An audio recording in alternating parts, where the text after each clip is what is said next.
Chers amis de la communauté ivoirienne du Benelux, bonjour. Nous sommes bien vendredi 14 août 2020 et nous nous retrouvons devant l'ambassade de Côte d'Ivoire, juste derrière nous. Et bien entendu, nous sommes là parce que des Ivoiriens ont décidé de se retenir devant l'ambassade. Ils ont décidé de faire un sitting. De quoi s'agit-il? Nous allons leur tendre le micro tout de suite et ils vont s'exprimer. Ils vont nous dire pourquoi ils ont décidé de faire ce sitting-là. Donc ils auront la parole en toute transparence. N'oubliez pas, c'est Benelux TV, c'est bien nous, mais c'est d'abord vous. Et là où se trouvent des Ivoiriens, nous avons l'obligation d'aller, de leur tendre le micro, de leur demander le pourquoi du comment, afin qu'ils puissent s'exprimer. Que ce soit opposition, pouvoir, nous sommes partout. Voilà. Donc, je vais leur tendre le micro maintenant pour que chacun s'exprime. Monsieur Diaby, bonjour. Bonjour. Décidément, on vous voit partout. Aujourd'hui, comme par hasard, on vous retrouve au sitting de l'opposition ivoirienne devant l'ambassade de Côte d'Ivoire à Bruxelles. Qu'est-ce qui a motivé votre présence? Ben, écoutez, je vous remercie pour l'opportunité que vous me donnez également, ici Benelux TV. Comme vous savez si bien le fait très souvent au niveau de la communauté, ben, je ne suis pas là par hasard. Je suis arrivé parce que j'ai vu, comme tous les Ivoiriens de la diaspora, et moi en premier d'ailleurs, en tant que président de la communauté ivoirienne, et comme je l'ai dit souvent, chaque fois que les Ivoiriens se réunissent quelque part, chaque fois que l'intérêt de la communauté ivoirienne est engagé quelque part, nous faisons l'effort d'y être pour nous assurer quand même que le bon ton et que ce qui nous caractérise le plus, le vivre ensemble, soit promu. Donc il était bon qu'on vienne nous assurer que les Ivoiriens gardent le bon ton. Le fond, je ne voudrais pas me prononcer là-dessus, il appartient à chacun. À partir du moment où la liberté d'expression est assurée, il appartient d'avoir recours à ces voix-là souvent, de dire quand on n'est pas content, quand on proteste contre quelque chose. Je crois qu'aujourd'hui, comme vous l'avez vu, ils sont venus, ils ont fait leur sitting, ils ne sont pas d'accord, ils l'ont signifié. Il appartiendra à d'autres également de dire le contraire. Mais ici, nous voulons nous assurer que les Ivoiriens se parlent.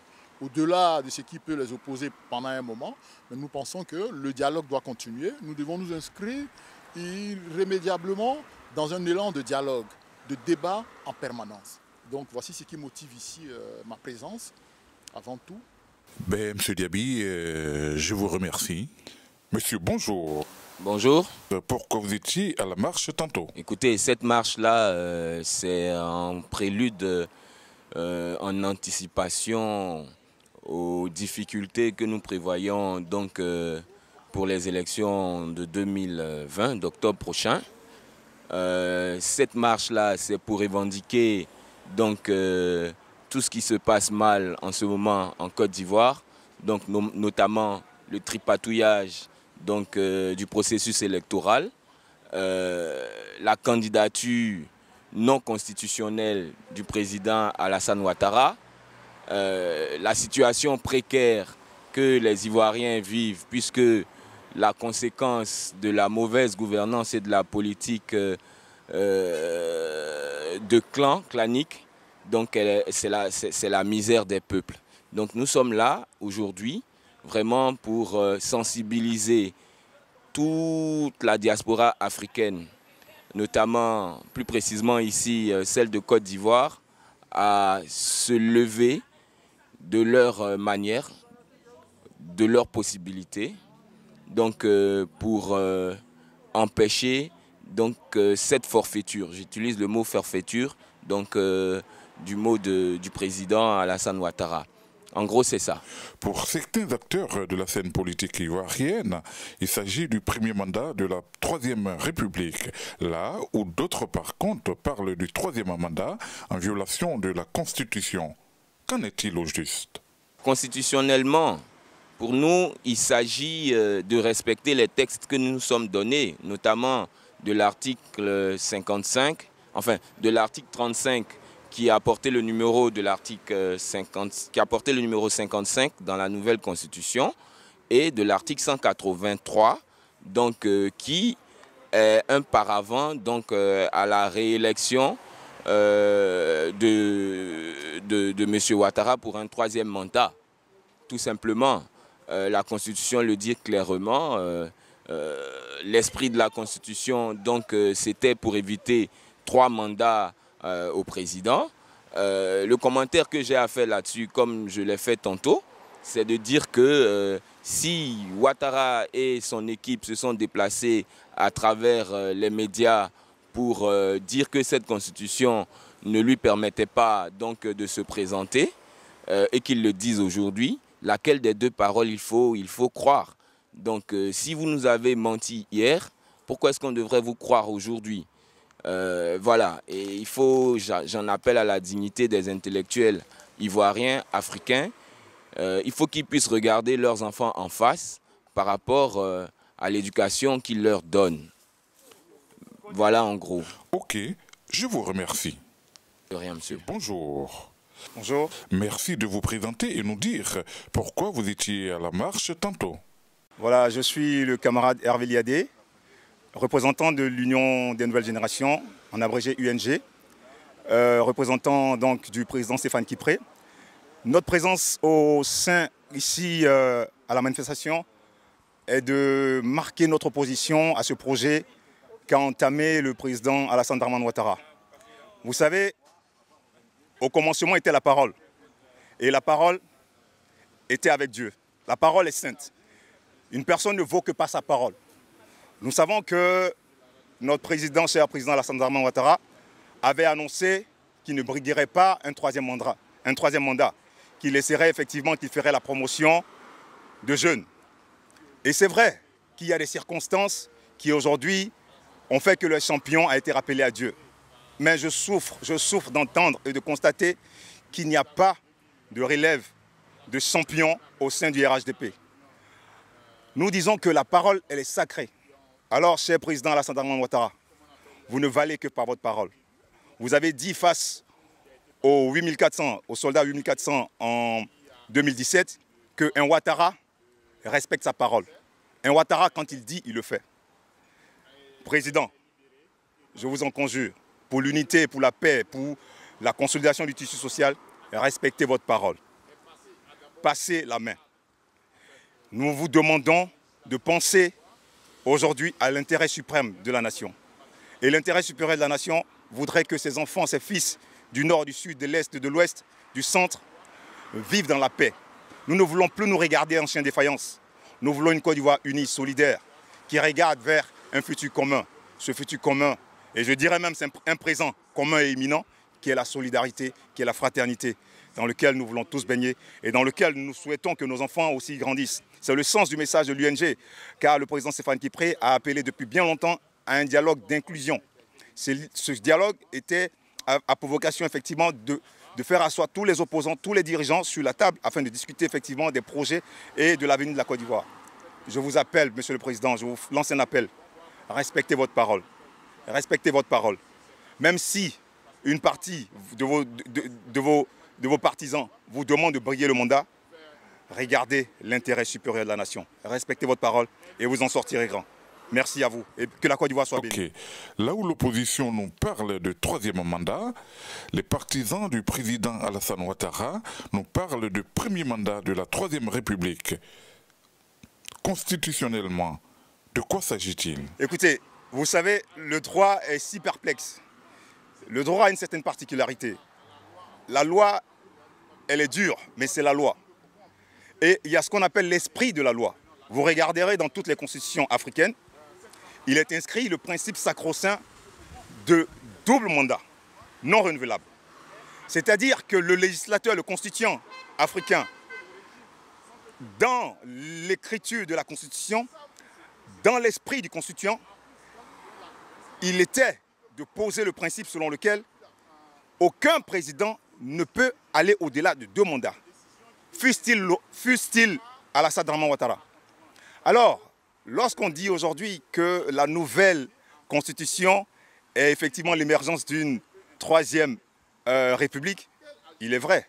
Mais quand vous regardez, le même principe de double mandat a été reconduit dans la nouvelle constitution. Je ne suis pas constitutionnaliste, mais j'ai la chance, j'ai la faveur au moins d'avoir fait quelques lectures. Donc mon point de vue, c'est mon point de vue. Et je veux dire ici que, certes, le régime en place dit qu'il appartient effectivement au juge constitutionnel de dire le droit, mais laissez-moi vous dire, C'est la loi, il appartient effectivement aussi aux juges pénalistes de réprimer les vols. Mais lorsqu'un voleur est attrapé en flagrant délit, est-ce qu'on attend que le juge vienne le juger, vienne l'arrêter sur les faits avant de clôturer? Non. Ce que nous disons, il faut que toute la population se lève afin de dire non à cette forfaiture. Il ne s'agit pas d'un premier mandat, d'une troisième république. Sinon, tout aurait été remis en place. Voilà.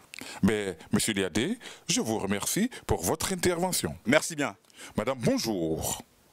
Bonjour. Pour CI Benelux TV, est-ce que vous pouvez vous présenter et nous dire pourquoi vous êtes venu à ce sitting d'aujourd'hui? Ok, merci beaucoup à Benelux TV. Je suis donc Pascal Mangbi, secrétaire générale adjointe du COGEP, donc Belux, COGEP Belux, ici en Belgique, donc Belgique-Luxembourg. Pourquoi est-ce que je suis là? Parce que la cause m'interpelle de très près. Voilà, cette cause-là, c'est le retrait du troisième mandat que veut prôner Dramane Ouattara. Donc voilà pourquoi est-ce que nous sommes présents. Nous sommes présents, je suis présente en tant que politique à cette marche, à ce sitting, pour dire non. Dire non, comment je vais dire ça? Dire non à la Constitution, donc au bradage de la Constitution de la Côte d'Ivoire. Voilà pourquoi je suis là. Parce que je refuse qu'un président, quel que soit qui il est, voilà, puisse bafouiller les droits des Ivoiriens, bafouiller les droits des droits nationaux. Donc ici, je refuse cela et je viens porter de ma voix en tant que politique et en tant que personne civile, de dire à ce monsieur Dramane Ouattara de retirer sa candidature parce qu'il a été président pendant 2 mandats. Le troisième mandat, ça ne se fait pas. Ça ne se fait pas parce que c'est un pays avec des institutions et on ne brade pas l'institution, on ne brade pas un pays. On est là, en fait, lorsqu'on est président, pour moi, dans ma conception, un président, il doit être démocrate. Et depuis, je pense, depuis l'indépendance, on se bat pour cela. Gbagbo Laurent s'est battu pour ça. Et plein d'autres personnes, dans d'autres pays, je n'irai pas, parce que tout le monde le sait qui, dans les pays tels que le Congo, voilà, donc je passe plein de choses. Depuis des années, depuis des décennies, on se bat pour la démocratie. C'est pourquoi nous existons. Nous existons pour une démocratie qui est le gouvernement du peuple, par le peuple et pour le peuple. Voilà la démocratie. Et ce n'est pas le cas de M. Dramane Ouattara. Donc ici, j'aimerais vraiment, je suis là pour pouvoir dire à M. Dramane Ouattara de ne pas briguer un troisième mandat, parce que ça n'a aucun sens en fait. Ce n'est pas quelqu'un qui vient au pouvoir, c'est quelqu'un qui a été au pouvoir pendant 2 ans, 2 mandats, mais pendant ces 10 ans, mais écoute, il a eu tout le temps de faire ce qu'il avait à faire. Un troisième mandat, pourquoi? Pour quelle raison? Pour prouver quoi? Mais rien du tout. Donc dans ce cas-là, nous voulons qu'il redonne, qu'il remette l'église au milieu du village. Il a fait ces 2 mandats, c'est bon, ça suffit. Il n'a qu'à partir. Parce qu'il a fait ses preuves, bonne ou mauvaise, il a fait ce qu'il avait à faire. Un troisième mandat, pourquoi? Par rapport à quoi? Pour donner quoi? Pour prouver quoi? Nous avons tous vu ce que ça a donné. Nous avons tous vu, les Ivoiriens ont vu, le monde entier a vu. En passant par la retenue injustement de Laurent Gbagbo et de Blé Goudé, dont je suis son collaborateur direct ici en Belgique. Donc nous avons marché malgré son mandat. Nous n'avons pas ennuyé. Nous sommes défendus à la CPI comme nous pouvions nous défendre. Grâce à Dieu, ils n'ont rien trouvé. On a laissé la justice se faire. Comme dirait mon président, laissons la justice aller jusqu'au bout. On a laissé la justice pendant 8 ans aller jusqu'au bout à la CPI. Il n'y a rien qui a été donné. Rien n'a été prouvé. Mais que veut Ouattara? Que veut Ouattara aux Ivoiriens? Que veut-il? Troisième mandat, il ne vient pas d'arriver. Il a fait 2 mandats. Et pourquoi? Donc voilà, aujourd'hui je suis là, devant l'ambassade, en train de faire un sitting pour que M. Dramane Ouattara ne fasse pas ce qu'il veut faire. Pour l'amour du pays, pour l'amour des Ivoiriens. Si vraiment Il aime les Ivoiriens. Ici, je le sollicite. Je lui demande de laisser tomber cette affaire de troisième mandat. Ceux qui sont autour de lui sont en train de le tromper, sont en train de le mentir. Et donc nous ici, nous sommes en Europe, nous voulons faire ce que nous avons à faire. Mais néanmoins, ceux qui sont au pays, pourquoi le faire? Pourquoi? Pour que nous tuer, pour que nous mourions? Mais après tout, les Ivoiriens appartiennent aux Ivoiriens. La Côte d'Ivoire appartient aux Ivoiriens. Et il y aura toujours des Ivoiriens. On en tue 1000, il y en aura 10 000 qui vont naître. Donc ça ne sert pratiquement à rien. Voilà ce que je peux dire par rapport à notre marche de cet après-midi. Ok, là où l'opposition nous parle de troisième mandat, les partisans du président Alassane Ouattara nous parlent plutôt de premier mandat de la troisième République. Constitutionnellement, de quoi s'agit-il? Mais bien sûr, écoutez, Monsieur Dramane Ouattara est allé au pouvoir. Il a eu le pouvoir depuis 2010. Et en Côte d'Ivoire, les présidents, c'est tous les 5 ans. Donc faites le calcul, nous sommes en 2020. Et depuis 2010, il est au pouvoir. Donc ça veut dire que M. Dramane Ouattara a eu un premier mandat de 2010 à 2015. De 2015 à 2020, il a eu un deuxième mandat. Donc, effectivement, il a fait 2 mandats en Côte d'Ivoire, de présidence, avec son équipe et tout. Donc, effectivement, il a fait 2 mandats. Ok, on nous parle de nouvelle constitution issue du référendum de 2016 qui lui donne le droit de briguer un autre mandat. Oui. Pour les novices de la politique ivoirienne, est-ce que vous pouvez expliquer quelle est la constitution qui lui interdit de se présenter à nouveau? Ok, écoutez, il y a eu la constitution. La constitution en elle-même nous demande au président qui fait son quinquennat, qu'il a droit à 2 mandats, quelle que soit la date ou peu importe. La Constitution dit que quel que soit le quinquennat du président, il a droit à 2 mandats. Il a fait ces 2 mandats, c'est le droit qui lui est donné.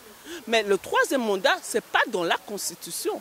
Et ce qui se passe, c'est que pourquoi M. Dramane Ouattara, je refuse les stipulations, mais selon la Constitution, s'il veut brader un 3e mandat, ça veut dire qu'il doit changer la Constitution. Mais on change la Constitution à n'importe quel moment, quand on le veut, au moment où on le veut. Non, une Constitution, c'est un règlement du pays qui n'a pas été mis par le président. C'était mis par un congrès, non pas des personnes qui ont été mandatées pour faire une constitution. On ne peut pas, dans n'importe quel pays, que ce soit la France, peu importe le pays, soit brader ou bien changer la constitution au gré de monsieur ou de madame ou bien de monsieur. Voilà, ça ne se fait pas. Donc j'espère que j'ai répondu à votre question. Madame Mambouli, je vous remercie. Voilà, merci beaucoup. Ici, j'aimerais avoir 2 minutes, puisque j'ai l'antenne, pour dire que nous sommes en Europe. Mais la cause, d'abord nous sommes Ivoiriens. Donc on ne peut pas se cacher. On ne peut pas dire que oui, voilà, on envoie nos parents dans la rue, parce que j'entends ça, on les envoie et non, nous sommes là. Et nous serons là parce que nous avons notre part en tant qu'Ivoiriens, à l'extérieur, à la diaspora. Nous avons notre part et nous voulons, en tant que politique et en tant que parti civil, jouer notre part. En Côte d'Ivoire, chacun joue sa partition. Et ce qui doit se passer aujourd'hui, c'est que à l'heure actuelle, de ce qui se passe en Côte d'Ivoire, c'est l'unité qui marche. C'est l'unité qui va marcher, c'est l'unité qui va nous sauver. Ça veut dire que quoi? Ça veut dire que tous les partis politiques, peu importe de quel bord tu es ivoirien, tu es parti politique pour la Côte d'Ivoire, pour que la Côte d'Ivoire marche. Dans ce cas-là, unissons-nous. Au jour d'aujourd'hui, après on verra, comme dirait Gbagbo, après on verra notre guerre. Mais aujourd'hui, ça nous concerne, c'est notre affaire à nous. Donc aujourd'hui, que tous les partis politiques d'opposition se mettent ensemble, pas pour nous, pas pour notre parti, pas pour notre ventre, pas pour quoi que ce soit, pour la Côte d'Ivoire, pour les personnes qui sont restées au pays et qui sont en train de se battre depuis 10 ans pour que la Côte d'Ivoire se relève, pour que la Côte d'Ivoire soit ce qu'elle est. Et comme l'a dit le grand frère ici, c'est la Côte d'Ivoire qui gagne. Et c'est sincère, c'est sérieux, il faut que nous nous mettions ensemble. Que Dieu vous bénisse. Merci beaucoup. Monsieur, bonjour. Bonjour. Pour CI Benelux TV, est-ce que vous pouvez vous présenter et nous dire pourquoi vous êtes venu à ce sitting d'aujourd'hui? Merci Monsieur Aubierge. Merci à CI Benelux. D'abord, je suis Monsieur Diara Mohamed, coordinateur national du RACI Belgique et cadre de GPS Génération et Peuple Solidaire. Avant de répondre à votre question, je voudrais partager nos vives inquiétudes au sujet des circonstances lesquelles le processus électoral en Côte d'Ivoire se déroule. Depuis un certain temps, des fils du pays sont contraints en exil, dont son Excellence Guillaume Kibafori Soro, président de GPS et candidat à l'élection présidentielle. On assiste à l'incarcération des citoyens, députés de la nation, des présidents, des partis, tous proches de Guillaume Kibafori Soro, pour leur appartenance idéologique, dont l'honorable Soro Kanigui Mamadou, président du RACI. Et ces arrestations ont eu lieu depuis le 23 décembre 2019 sans jugement. Hier, nous assistons à l'arrestation de Mme Anne-Marie Bonifon, coordinatrice nationale de GPS et ses camarades de lutte. Les crimes, juste parce qu'elles ont demandé l'application intégrale, le respect de la Constitution ivoirienne. Une loi qui a été votée par la majorité des Ivoiriens à plus de 80%. Vous pensez que dans un tel contexte, on peut aller à un processus électoral consensuel, libre, transparent et inclusif en Côte d'Ivoire? Moi, je pense que c'est quasiment impossible. Pour qu'il y ait des élections libres et transparentes, ça commence par le respect des lois fondamentales, qui est la Constitution. Parce que nous savons, si le président Guillaume Kibafori Soro avait décidé d'adhérer à l'idéologie du RHDP unifié, il serait peut-être toujours président de l'Assemblée nationale de Côte d'Ivoire. Mais homme libre qu'il est, homme responsable qu'il est, a décidé de prendre ses responsabilités. Nous pensons que le président Ouattara doit accepter le respect de la Constitution et des lois ivoiriennes pour la paix en Côte d'Ivoire. Donc, pour revenir à votre question, vous avez demandé pourquoi nous avons assisté à ce sit-in. Naturellement, compte tenu de tous les points que je viens d'énumérer, c'est pour toutes ces raisons, nous avons vraiment, le RACI étant un parti très attaché à la paix et aux valeurs républicaines, nous estimons que la paix est meilleure pour la Côte d'Ivoire. Quand vous remarquez, depuis le 13 août 2019, il n'y a que des manifestations presque dans plusieurs villes ivoiriennes. Les Ivoiriens demandent une seule chose, le respect de la constitution de leur pays. Est-ce que c'est mauvais vraiment de réclamer qu'on respecte les lois d'une nation? Je pense que non. Depuis un certain temps, on nous parle de l'émergence en Côte d'Ivoire. Nous pensons que l'émergence passe avant tout par le respect des lois de la Côte d'Ivoire. Ok, là où l'opposition nous parle de troisième mandat, les partisans du président Alassane Ouattara nous parlent plutôt de premier mandat de la Troisième République. Constitutionnellement, de quoi s'agit-il? Merci, c'est une question pertinente. Il faut dire que moi, je ne suis pas un spécialiste de la Constitution ivoirienne, mais nous observons, comme vous venez de dire, certaines personnalités qui sont mieux placées pour nous parler de la Constitution.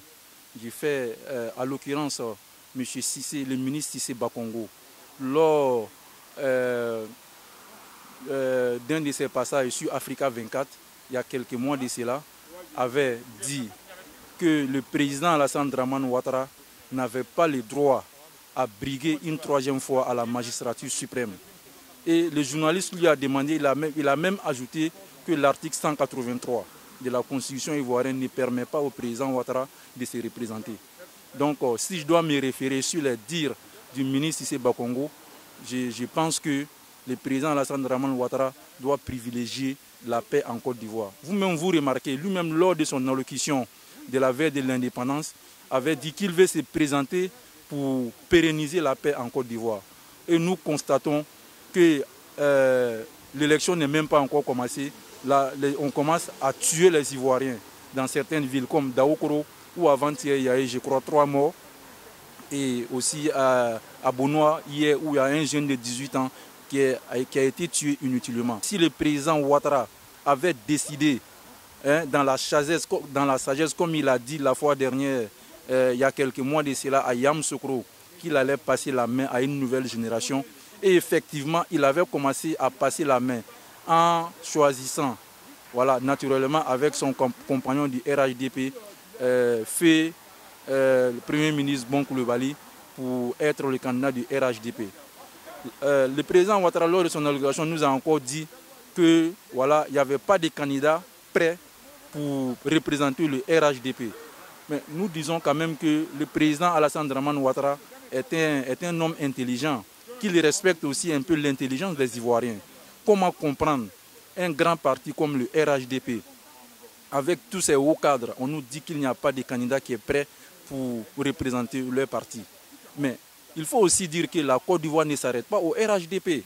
Même si au RHDP, ils n'ont pas suffisamment de candidats, mais nous comprenons d'ailleurs même, voilà, peut-être que c'est pour cela qu'il y a cette instabilité aujourd'hui en Côte d'Ivoire. Mais nous pensons que par exemple au GPS, le président Soro Kibafourou Guillaume peut dignement représenter son parti et remporter les élections en Côte d'Ivoire, voilà, avec naturellement la caution, voilà, du peuple de Côte d'Ivoire. Monsieur Diarra, je vous remercie.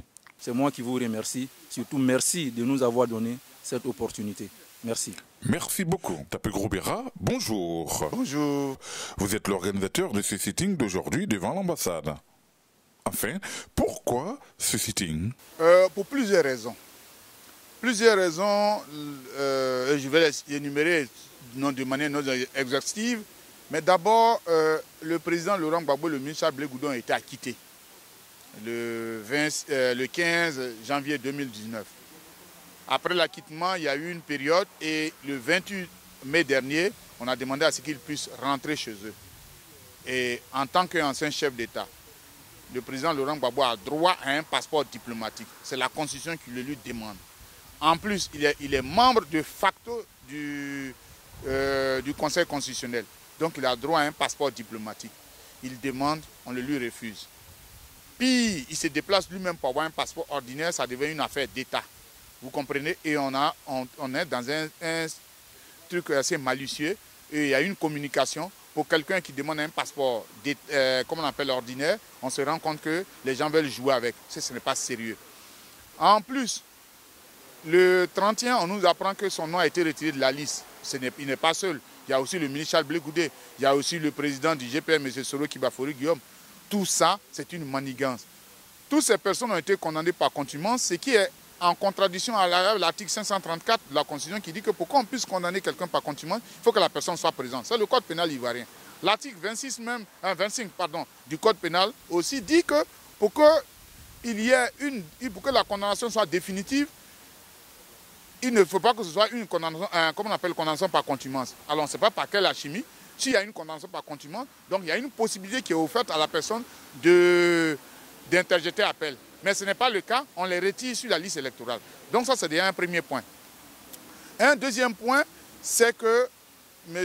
Alassane Dramane Ouattara, qui, au vu de la démonstration qu'ont fait ces différents experts qui sont membres de son parti, à savoir M. Cissé Bakongo, M. Kambiré, qui est ministre de la Justice, qui ont montré par A plus que M. Alassane Dramane Ouattara ne peut pas être candidat une troisième fois. Il ne peut pas postuler. M. Alassane Dramane Ouattara lui-même, il a dit aussi à une ou deux reprises devant des journalistes, lorsqu'il était question de la Constitution du 8 novembre 2016, il a dit. Et puis, on ne comprend pas, ce même monsieur vient le jeudi 5 mars 2020, dit qu'il n'est pas candidat, il a longuement réfléchi, il laisse la place à une équipe. Alors, nous étions vraiment heureux. C'est vrai que c'était un élément constitutionnel, mais on se dit que c'est quand même un courage. À telle enseigne que le président français, M. Emmanuel Macron, a tweeté pour dire que c'est une décision historique. On est surpris à la mort de M. Amadou Gon Coulibaly, qui était le candidat du RHDP. M. Alassane Dramane Ouattara fait volte-face. D'abord, nous nous posons la question. puisque la constitution du 8 novembre parle d'un binôme, ça veut dire d'un président et d'un vice-président. Si M. Amadou Bon Coulibaly était le candidat du RHDP pour être président, il y a son vice-président. Où il est celui-là? Parce que s'il décède, je pense que, puisque c'est en forme de binôme, le binôme devait être sur le terrain pour dire, bon, écoutez, comme M. Amadou Bon n'est pas là, le vice-président prend de facto la tête du président et puis on va chercher en attendant le vice-président. Ce n'est pas ça. M. Alassane Dramane Ouattara vient pour montrer qu'il est l'omnipotent, l'omniscient. Et le pire, je pense que c'est quand même une injure à tous les cadres du RHDP. C'est vrai, moi je ne suis pas du même bord idéologique qu'eux, mais je trouve que c'est quand même une injure de montrer que lui est l'alpha et l'oméga. Il y a des gens qui réfléchissent là-bas. Quand vous avez M. Cissé Banco, qui est quand même professeur d'université, en termes de, je veux dire, de diplôme, M. Cissé Banco, c'est un professeur d'université. Arrêtons de jouer. Donc Cissé Banco peut être président de la République. Il peut être candidat. Il n'est pas le seul, ils sont nombreux là-bas. Donc pourquoi M. Alassane Dramane Ouattara veut forcément se présenter si ce n'est pas parce qu'il veut créer la Chienlit en Côte d'Ivoire? Donc voilà un des éléments aussi sur lesquels nous sommes appuyés pour dire que nous ne voulons pas qu'il soit candidat à un 3e mandat. C'est vrai, on essaie de nous distraire en disant oui, il est candidat pour la 3e République, première mandat. Nous disons que c'est du jeu parce que M. Kambile l'a dit et M. comment on appelle, Cissé Bakongo l'a dit également. Nous sommes dans la continuité de la Constitution de 2000.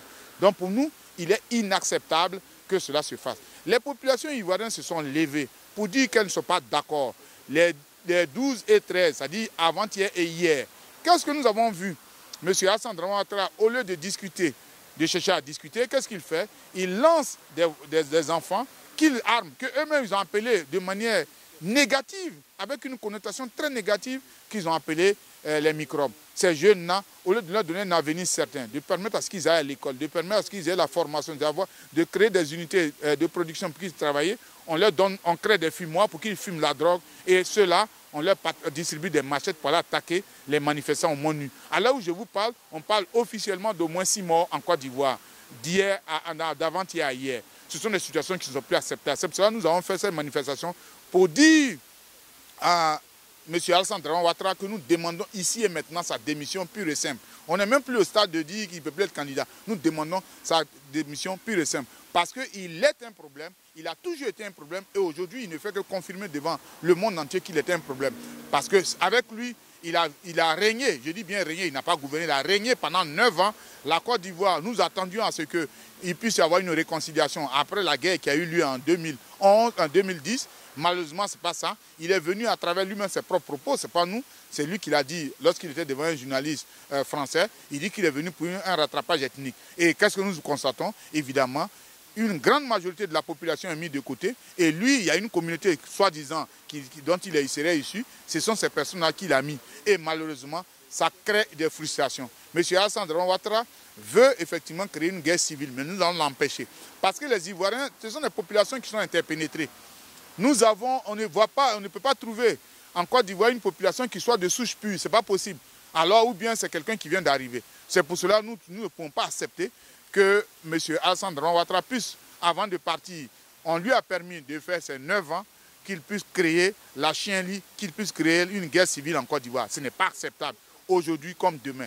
Voilà ce pour lequel nous sommes ici et nous avons demandé aux frères et sœurs de s'exprimer. Vous avez vu ici pratiquement tous les partis. Il y avait le COGEB, le FPI, le GPS RACI, le PDCI, l'UNG, le PPCI, l'UND.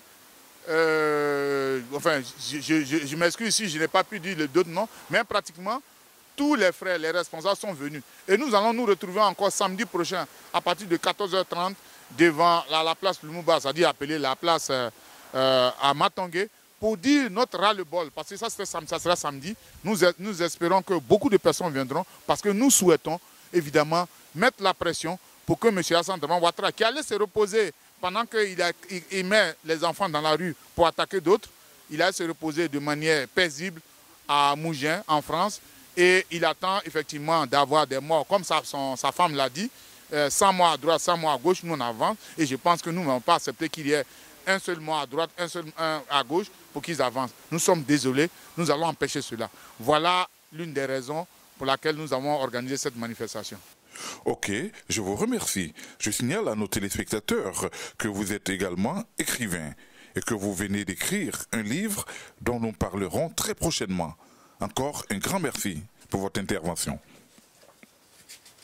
Monsieur, bonjour. Pour CI Benelux TV, pouvez-vous vous présenter et nous dire pourquoi vous êtes venu à ce sitting? Oui, bonjour CI Benelux. Je me présente, je suis Lago Jean-Claude, homme de l'opposition, délégué représentant le parti politique URD, Union républicaine pour la démocratie, dont la présidente est Mme Danielle Boni-Claverie, candidate aux élections 2020, à la présidentielle bien sûr. Alors il était d'autant plus important pour moi que je sois là ce soir pour cette première entrée en marche de l'opposition devant l'ambassade. Étant aussi membre d'obédience de l'opposition, il fallait que je sois là pour soutenir les camarades dans ce combat que nous avons commencé. Mais très prochainement, j'aurai une interview de façon particulière avec CI Benelux, où on aura encore plus de détails. Je vous remercie. Monsieur Lago, je vous remercie pour votre intervention. Ok, amis de CI Benelux TV, ainsi s'achève ce reportage devant l'ambassade de Côte d'Ivoire à Bruxelles. Vous avez pu vous rendre compte de vous-même à travers les interventions de nos compatriotes, le pourquoi du comment et pourquoi effectivement ils se sont retrouvés devant l'ambassade de Côte d'Ivoire. C'était Obiach Konan. Ciao, ciao, à très bientôt.